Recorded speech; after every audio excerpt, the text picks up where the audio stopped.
日本時間5月20日、ホワイトソックスのデレク・ヒルが地元シカゴ放送局のインタビューに応じ、チームメイトの村上宗隆について語りました。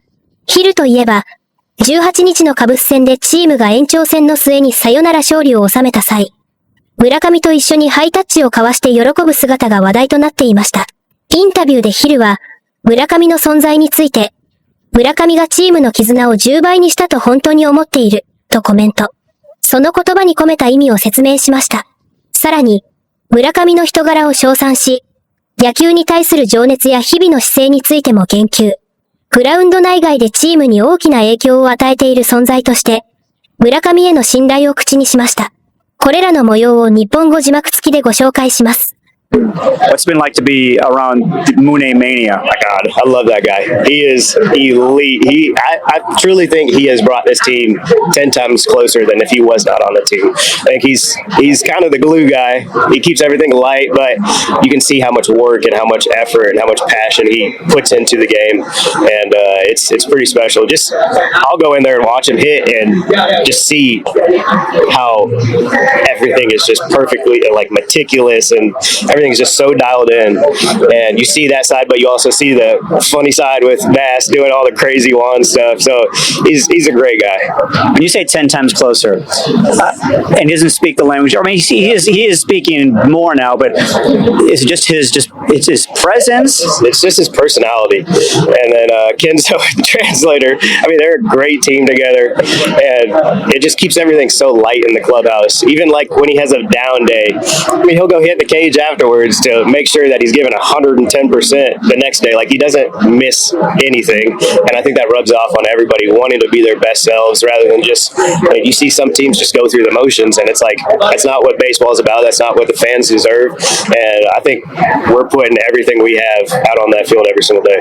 What's revealing to me is that you guys will lose, say, 3 in a row, or have a bad game. Like on Friday, it wasn't that bad of a game, but the score ended up being bad, and you were able to, if not flip a switch, it would just come back and make the whatever losing streak it might be, whatever bad game it might be, it's minimized, and you can turn that around pretty quick. And that sounds like a winning team to me. Yeah, I think historically the last couple of years, I think the mentality is nowhere near what it is now. We expect to win every single night, no matter who's pitching, no matter what team's coming into town. We expect to win every single night, and I think that's probably a breath of fresh air for a lot of people sitting in the stands. But that doesn't take away from the fact of previous years' players.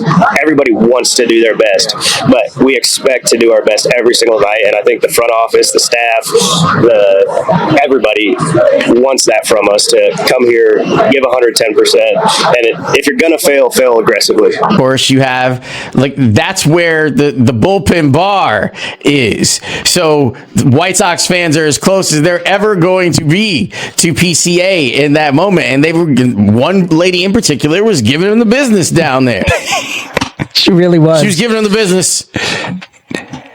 Down there. The patio is the grass level section beyond right center field. Gordon Eads, who is a incredibly respected veteran sports writer, now working for the Sun-Times, took the initiative to leave the press box and go to the patio out in right center. Smart move. And talk to what he calls the woman in white, where she and her friends were celebrating her engagement party. To her Cub fan fiance, right? Yep. She's a Sox fan. Mixed marriage. Cub fan fiance to mixed marriage. Here's the quote that she gave to Gordon Eads. Quote, "Our goal the entire time that we planned this was we knew PCA was in center field, and we're going to heckle him at some point."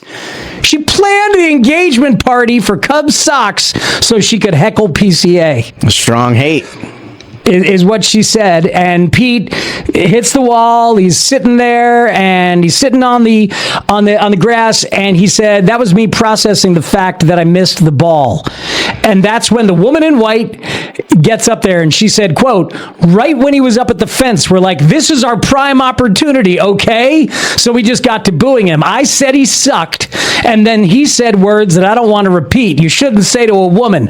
And then both my brothers were up there against the fence too. And her fiance, he tried to calm me, but then he heard what PCA said to me, so he started booing Pete too. So that's how that all went down. This woman went there with the expressed idea of going after PCA. I don't know about you, Lawrence. I say once you do that, if a player wants to talk back to you, you kind of get what's coming to you. A texter, I'm a female fan here. You don't get to heckle and be unladylike and then hide behind the fact that you're a woman when somebody says something nasty back to you. Just saying. That's just a texter. Did anyone with the organization talk to you about this? Yeah, a few people. We talked about how I wanted to address this, and I think they know my character as well. That was strictly just a heat of the moment kind of thing. As kind of corny as that sounds, it's real, and yeah, I regret my word choice for sure, and I think they know that. Wow, it's Pete Crow Armstrong. I mean, all kidding aside, and I made a lot of jokes. We all made a lot of jokes. We're doing that. He's such a thoughtful young man, and clearly he heard from people within the organization, as he says, and some of the women in his life, and he's embarrassed and knows that he needs to be better. And there's a lot there. Yeah, we've heard from a lot of female fans via text saying he can jaw back, he can even drop an F-bomb, but he crossed the line with what he said. The phrasing of what he said and the request or the demand that's in there. Correct. There would be a lot of people that would call it misogynoir and would also say that it belongs to our culture. Like that would be on the extreme of that. Like that particular ask of that act along with the word at the end. But that's why I go back to the other part of it and say the same thing, where when we put those two words together, are we being mature adults? And the answer to that is no. Yeah. Are we being thoughtful adults? It's interesting. I think this all relates to Pete, the ball player, as well, because I really do think that he thrives with negative input. I do too. That he likes getting angry and feeling disrespected and feeling that edge. There's a difference, though. Like I think that even for anyone, there's a line between, and I imagine, and we'd have to have the conversation with Pete. I think that coming into that, like he was leaning in to the idea of, I've had these interactions with White Sox fans, and it's been fun and fine. I had this exact conversation in the clubhouse with one of his teammates on Saturday about him responding well to negative input as a good thing. As a possible good thing, in one of the games, Pete had a terrible bunt attempt. I think it was Friday night. He had a really odd bunt attempt where he went rogue, and it was bad and it was wrong. And then he got, I think he made an out on the bases after that.